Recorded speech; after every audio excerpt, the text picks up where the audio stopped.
शौनकादी ऋषींनी प्रश्न केला, हे सुतजी महाराज,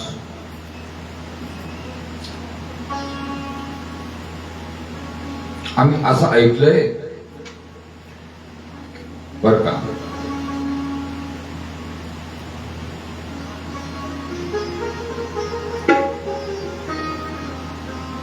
की भगवान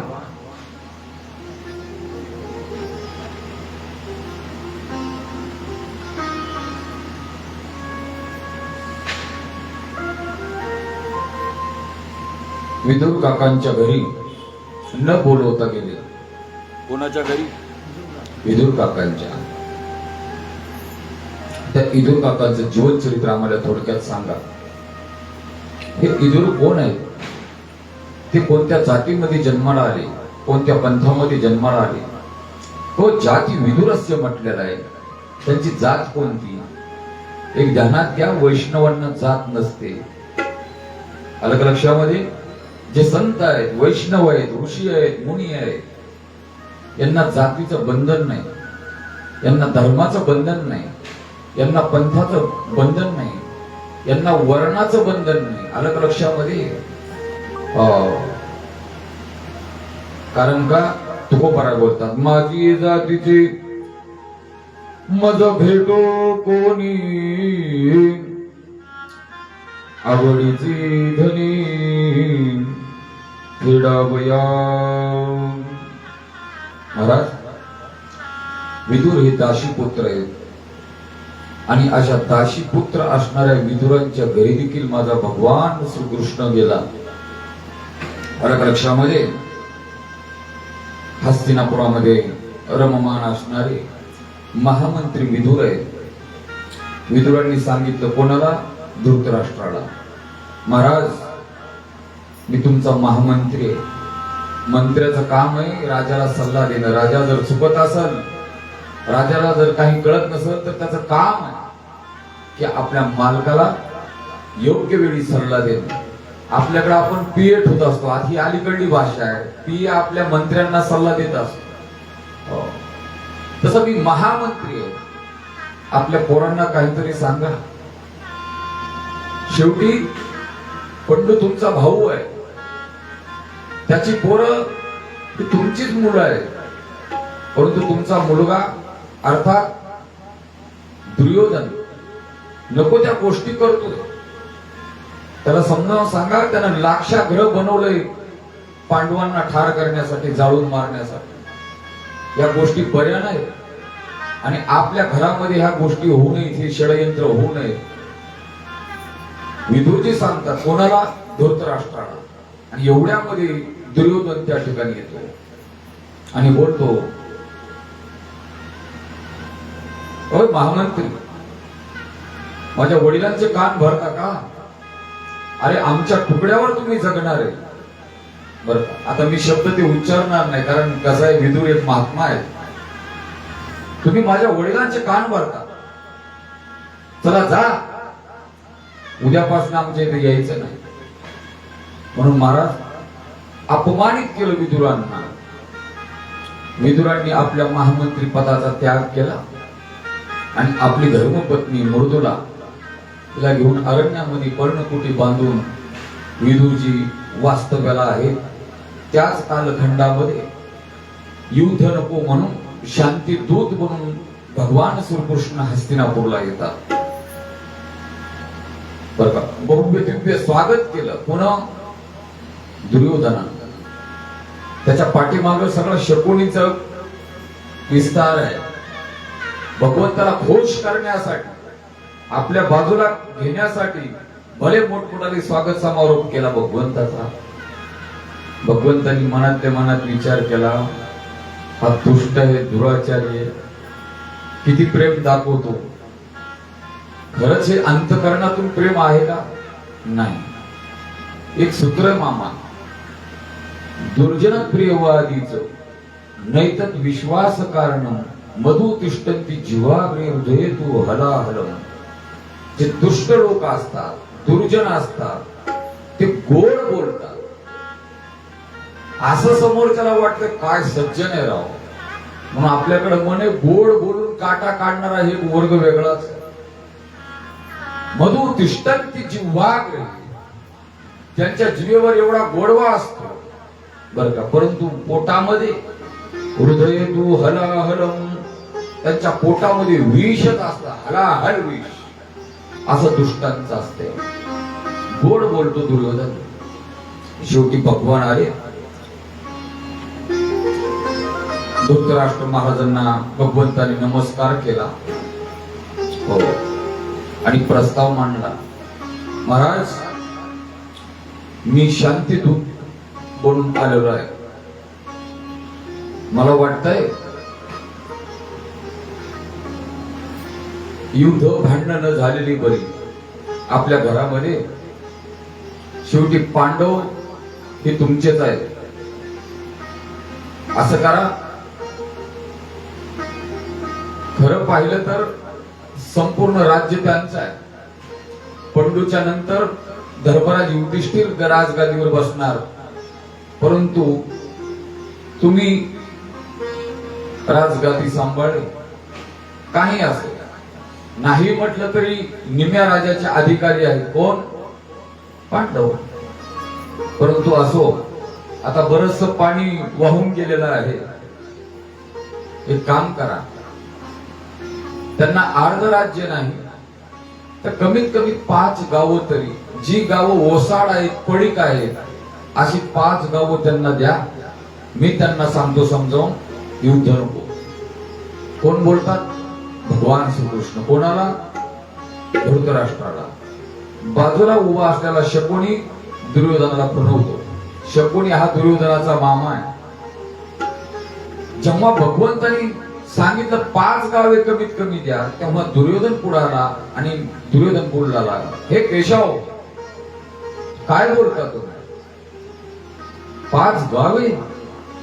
अरे 5 गावे तर सोडा, सुईच्या टोकावर बसेल एवढी माती पण मी देणार नाही. आणि जर घ्यायचीच असेल तर आमच्यासोबत युद्ध करावं लागेल. मग पाहू. युद्धामध्ये जय पराजय झाल्याच्या नंतर ते पुढे राहिलं. भगवान म्हटले, दुर्योधना, तुला कल्पना युद्धाची? युद्ध कधी पाहिलंच तू? आता जागतिक युद्ध सध्या चालू आहे. आपल्या इकडे काहीच नाही बरं का,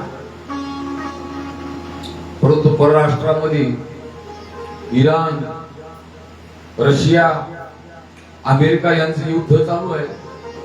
त्याच्या झळा पण आपल्याला आहे. युद्धाचे काय परिणाम असतात तुला कल्पना आहे? शकुनीने दाबलं कुणाला? दुर्योधनाला.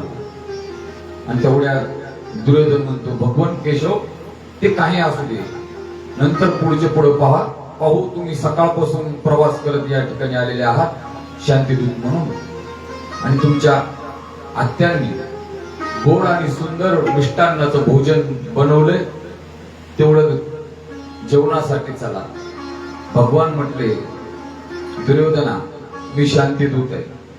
नियमानुसार मला या ठिकाणी पाणी पण पिण्याचा अधिकार नाही. आणि दुसरी गोष्ट, ज्यांच्याकडे जेवायचे त्यांचं माझ्याविषयी प्रेम असावं लागेल, माझ्याविषयी आवड असावी लागेल, तर त्या घरी मी जेवण करेल. आणि तिसरी महत्वाची गोष्ट, मी इकडे येण्या अगोदर मला विदुरांनी आमंत्रण दिलेलं आहे. तुम्ही जेव्हा हस्तिनापूरला याल तेव्हा माझ्याकडे भोजनासाठी या. हे शब्द जेव्हा भगवंताचे ऐकले कोण? दुर्योधनानं. दुर्योधन हसला, मला विदुरांनी आमंत्रण दिले. केशव, कल्पना आहे? अरे त्यांच्याच खाण्याचे वांदे आणि त्यांच्याकडे भोजन. भगवान म्हटले, मला कल्पना नाही, त्यांनी दिलंय, मी त्यांच्याकडे जाणार आहे. तिथं बाजूलाच त्या सभा मंडपामध्ये विदुर काका उपस्थित होते. विदुर काका उठले, अरे बापरे, ही गिराईक तर आपल्याच घराकडे येणार आहे, काहीतरी व्यवस्था करावी लागेल. म्हणून विदुर काका तिथून निघून जातात आणि इकडं भगवान श्रीकृष्ण त्या सभा मंडपामधून, भारत महासभा हे पर्व खूप मोठं आहे महाभारताचं बरं का, सरळ निघतात. कुठं? विदुरांच्या गोड पद आहे. उद्धवजी चल विदुरा घर जावे, उद्धवजी चल विदुरा घर जावे,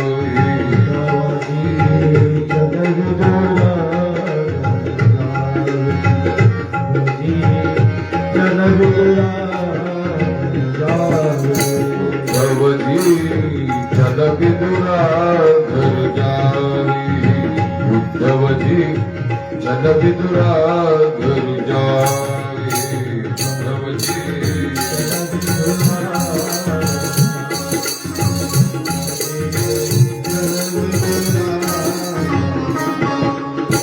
शबरी के बोर सुदाम जी के चावलो, शबरी के बोर सुदाम जी के चावलो, मीठी मीठी रोस चखावी, उद्धवजी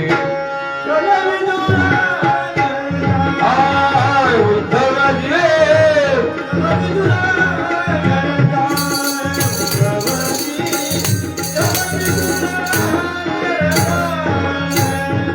भगवान श्रीकृष्ण विदुरांच्या घराकडे गेलेले आहेत बर का. सकाळचाच वेळ आहे. जसे भगवान गेले आणि घराच्या द्वारावर भगवंतांनी थाप मारली आणि आवाज दिला. विदुरांची धर्मपत्नी मृदुला बर का स्नान घरामध्ये आहे आणि बाहेरून आवाज कानावर पडला, काके बर का. महाराज जसा आवाज कानावर पडला कोणाच्या, काकींच्या, काकी देहभान विसरली आणि क्षणाचाही विलंब न करता नैसर्गिक ड्रेस मध्ये बाहेर आल्या. कृष्ण आला का, दरवाजा काढला, भगवंताला आत घेतला. जसं भगवंताला आत घेतलं भगवान बोलू लागले, काकी मला जेवणासाठी पाहिजे, काहीतरी खाण्यासाठी. काकी इकडे तिकडे घरामध्ये पाहतात पर्णकुटीमध्ये. आता महाराज 18 विश्व दारिद्र्य. कृष्णा तुला अगोदर बसायला टाक. इकडे तिकडे पाहतात, बसायला तरी आहेच काय महाराज. मोडका तोडका पाठ होता, तो पाठ आणला. काकी भूक लागली. शेवटी काकी आत गेल्या. पाहतात तर काही सडलेली केळ होती आतमध्ये. ती केळाची खणी घेऊन काकी आल्या आणि भगवंताला जमिनीवर बसवलं. स्वतः काकी पाटावर बसल्या आणि त्या केळाचा गर स्वतः काकी खाऊ लागल्या. सालपट भगवंताला देऊ लागले आणि भगवान देखील मोठ्या प्रेमाने ती सालपट त्या ठिकाणी खाऊ लागला. महाराज ते बराचसा वेळ चालू आहे आणि एवढ्यामध्ये पाठीमागून विदुर काका माखन मिश्री घेऊन आले. आल्या आल्या त्यांनी दृश्य पाहिलं आणि आवाज दिला, अय येडे, आता काय करते. भगवंताला जमिनीवर बसवलं, तो स्वतः पाटावर बसतो आणि स्वतः घर खाऊन भगवंताला सालपट देतो. कल्पना आहे अगं, तो भगवान आहे. भगवान तो किती नाजूक आहे. राज कुमार मदनाचा पुतळा. उद्या त्याचं पोट वगैरे जर बिघडलं, काही झालं तर कोणत्या हॉस्पिटलमध्ये घेऊन जायचं. कल्पना आहे तुला. सर बाजूला. आणि काकांनी आणलेली माखन मिश्री भगवंताला खाण्यासाठी दिली. भगवंताने ती माखन मिश्री खायला चालू केली. भगवान बोलू लागले, काका जो आनंद त्या सालपटामध्ये होता तो आनंद या माखन मिश्री मध्ये नाही. मी का बोलालो, विदुरा घरच्या भक्षोनी कन्या परमानंदे झाला, मन मोहन मुरली वाला. असं विदुरांचं जीवन चरित्र अलौकिक आहे. भारतामध्ये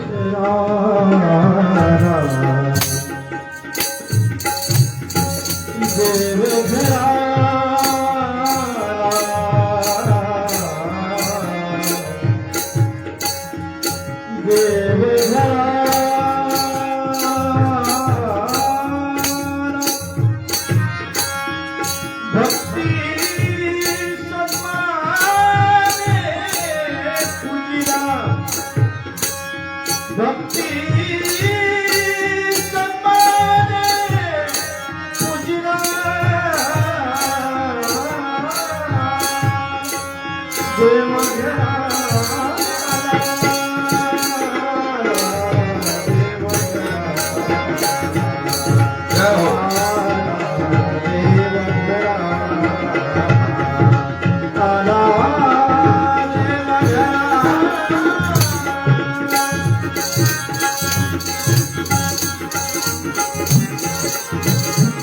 देव घराला या महाराष्ट्रामध्ये महान साधू होऊन गेले, ज्यांचं नाव आहे श्री संत जगद्गुरु तुकाराम महाराज. यांच्या घरी देखील भगवान वैकुंठाधिपती प्रगट झाले, आले महाराज. परंतु काय करावं, घरामध्ये खाण्यासाठी काय नाही, भक्ती सन्माने पूजला. हो, घरामध्ये जिजाबाई आहे, काय करावं. तुकोबारा बोलतात, पाहुणे घरासी आजी आले ऋषी कीसी, काय करू उपचारू कोप मोडकी जर काय करावं. दरदरीत पाण्या माझी रांधेल्या कन्या, काय करावं. जुने हांडे होते, जुने. कोणते? मला वाटतं तुमच्या काळात असतील, लग्नामध्ये लोक द्यायचे ते हांडे. त्या हांड्याला किंमत होती. मला रात्रीच आमच्या आई म्हणल्या, ते एवढाच एक गिलास दिला बघ म्हणले लग्नामध्ये आहेर म्हणून. मी म्हणलं उद्या लग्नाला चालली, 2 आहेर घेऊन जा. ते म्हणले आपल्याला कुठं आहेर दिला होता, तो आहेर दे म्हणाला. एक गिलास दिला म्हणले आहेरावर. बाईला कल्पना असं आला का लक्षात. जुन्या काळामध्ये भले मोठे हंडे द्यायचे लोक. हा मोठा हंडा कोणता? जर्मनीचा, जर्मनचा हंडा. हे हंडेलो वगैरे त्यावेळेस नव्हतं. असा भला मोठा हंडा भर पाणी, आणि त्या पाण्यामध्ये मूठभर कण्या टाकल्या. कोण? जिजाबाईला. आणि त्या कन्या भगवंताला खाण्यासाठी वाढल्या. महाराज, त्या कन्या देखील खाऊन भगवंताने तृप्तीचा ढेकर दिला. भक्तांनी आपल्याला काय दिलं कधी भगवंतांनी पाहिलं नाही. जे दिलं त्याच्या पाठीमागे त्या भक्तांचा भाव काय होता हे भगवंतांनी पाहिलं. म्हणून म्हटलेलं आहे, काही न लगे को भावची कारण तुका मनी आणू विठोबाची. सूरदास महाराज बोलतात, मामा भगवंतांनी काय, भक्तांनी काय दिलं हे पाहत नाही. गीतेमध्ये भगवान बोलले, जरी तुम्ही कधी विषय ऐकले नसतील, परंतु हे आता संस्कृतचे बरेचसे विषय आहेत. माझा एक नाविलाज आहे, आलं का लक्षात. पत्रम पुष्पम फलम तोयम, बरं का. पत्रम पुष्पम फलम तोयम यो मे भक्त्या प्रयच्छति तदहं मृत्युपरहूतो नष्टामि प्रेतात्मनो. मग निसिम भाव उल्लासे मज अर्पावयाची निमिषे, फल एक आवडे तैसे भलतयाचे हो. माझ्या द्रौपदीने भगवंताला एक तुळशीचं पान दिलं. आलं का लक्षामध्ये. ते तुळशीचं पान खाऊन भगवंताने तृप्तीचा ढेकर दिला. काय दिलं हे पाहिलं नाही, परंतु तिचा भाव पाहिला. नाही खर्चली कवडी दमडी,